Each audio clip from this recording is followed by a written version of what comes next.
നിയമസഭാ തെരഞ്ഞെടുപ്പിന്റെ ജനവിധി അറിയാൻ മണിക്കൂറുകൾ എന്നെ രാഷ്ട്രീയ കേരളം കാത്തിരിക്കുകയാണ്. എക്സിറ്റ് പോളുകൾ UDF-ന് അനുകൂലമാണെങ്കിലും പിണറായി വിജയനെ മുൻനിർത്തി നടത്തിയ പോരാട്ടത്തിൽ തുടർ ഭരണം സാധ്യമാകുമെന്ന പ്രതീക്ഷയിലാണ് LDF ഉള്ളത്. ഫലപ്രഖ്യാപനത്തിന് തൊട്ടു മുൻപ് ചേർന്ന മന്ത്രിസഭാ യോഗത്തിൽ മുഖ്യമന്ത്രി മന്ത്രിമാർക്ക് വിജയാശംസ നേർന്നു. മറ്റന്നാൾ വോട്ടെണ്ണാനിരിക്കെ പ്രതിപക്ഷ നേതാവ് VD സതീശൻ കൊല്ലൂർ മൂകാംബിക ക്ഷേത്രത്തിൽ ദർശനം നടത്തി. നിയമസഭയിൽ ഇക്കുറി ഉറപ്പായും അക്കൗണ്ട് തുറക്കാമെന്ന ആത്മവിശ്വാസത്തിലാണ് NDAയും ഉള്ളത്.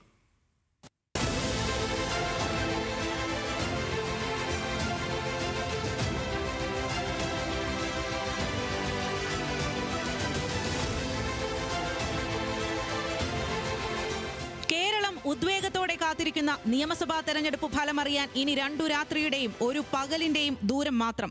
ഉയർന്ന പോളിംഗ് ശതമാനത്തിൽ UDF വലിയ പ്രതീക്ഷ വെക്കുമ്പോൾ ഇടതു ക്യാമ്പിലും ആത്മവിശ്വാസം കുറവല്ല.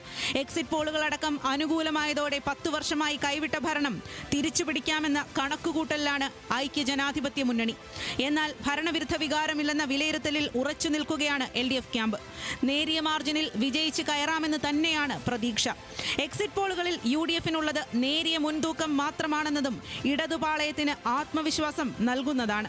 ഫലപ്രഖ്യാപനത്തിന് തൊട്ടു മുൻപ് ചേർന്ന മന്ത്രിസഭാ യോഗത്തിൽ മന്ത്രിമാർക്ക് മുഖ്യമന്ത്രി വിജയാശംസ നേർന്നു. ഓൺലൈനായി ചേർന്ന യോഗത്തിൽ മന്ത്രിമാരും പരസ്പരം വിജയാശംസകൾ അറിയിച്ചു.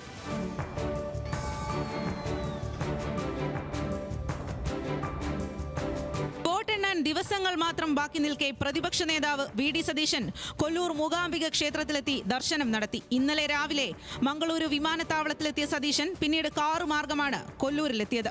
ക്ഷേത്ര ദർശനം നടത്തി രാത്രിയോടെ കാസർഗോഡ് ഗസ്റ്റ് ഹൌസിൽ തങ്ങിയ സതീശൻ ഇന്ന് രാവിലെ 7 മണിക്ക് കാസർഗോഡ് നിന്ന് വന്ദേ ഭാരതിൽ തിരുവനന്തപുരത്തേക്ക് തിരിച്ചു.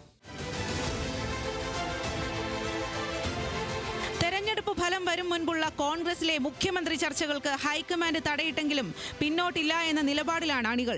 VD സതീശനെ പിന്തുണച്ച് ഇന്നും പലയിടങ്ങളിൽ ഫ്ലെക്സുകൾ പ്രത്യക്ഷപ്പെട്ടു. എറണാകുളത്ത് കളമശ്ശേരി, മൂവാറ്റുപുഴ, ഇടുക്കിയിൽ തൊടുപുഴ, കണ്ണൂർ, ശ്രീകണ്ഠാപുരം എന്നിവിടങ്ങളിലാണ് ഫ്ലെക്സ് ബോർഡുകൾ ഉയർന്നത്. നിയുക്ത കേരള മുഖ്യമന്ത്രി VD സതീശന് അഭിവാദ്യങ്ങൾ എന്നെഴുതിയ ഫ്ലെക്സ് ബോർഡാണ് കൊട്ടൂർ വയൽ കുരിശുപള്ളിക്ക് സമീപം സ്ഥാപിച്ചത്. KC വേണുഗോപാൽ മുഖ്യമന്ത്രിയായാൽ ഇരിക്കൂർ മണ്ഡലത്തിൽ മത്സരിച്ചേക്കുമെന്ന ചർച്ച സജീവമാകുന്നതിനിടെയാണ് ഇരിക്കൂർ മണ്ഡലത്തിലെ ശ്രീകണ്ഠപുരത്ത് സതീശന് വേണ്ടി ബോർഡ് സ്ഥാപിച്ചത്. കഴിഞ്ഞ തവണ നിയമം കൈവിട്ടെങ്കിലും ഇത്തവണ കേരള നിയമസഭയിൽ വീണ്ടും അക്കൗണ്ട് തുറക്കാമെന്ന കണക്കുകൂട്ടലാണ് NDA. നേമം, കഴക്കൂട്ടം മണ്ഡലങ്ങളിലാണ് പാർട്ടി ഏറ്റവും അധികം പ്രതീക്ഷ വെക്കുന്നത്. 2020യുടെ മുന്നണി പ്രവേശനവും തെരഞ്ഞെടുപ്പ് ഫലത്തിൽ നിർണായകമാകുമെന്നാണ് വിലയിരുത്തൽ. വോട്ടെണ്ണലിനുള്ള ഒരുക്കങ്ങളെല്ലാം പൂർത്തിയായതായി തെരഞ്ഞെടുപ്പ് കമ്മീഷൻ അറിയിച്ചു. സംസ്ഥാനത്ത് 48 കേന്ദ്രങ്ങളിൽ തിങ്കളാഴ്ച രാവിലെ 8 മുതൽ വോട്ടെണ്ണൽ ആരംഭിക്കും. എക്സിറ്റ് പോളുകൾ എക്സാക്റ്റ് ആകുമോ എന്നറിയാൻ ഇനി മണിക്കൂറുകളുടെ കാത്തിരിപ്പ് മാത്രം. News desk, news Malayalam.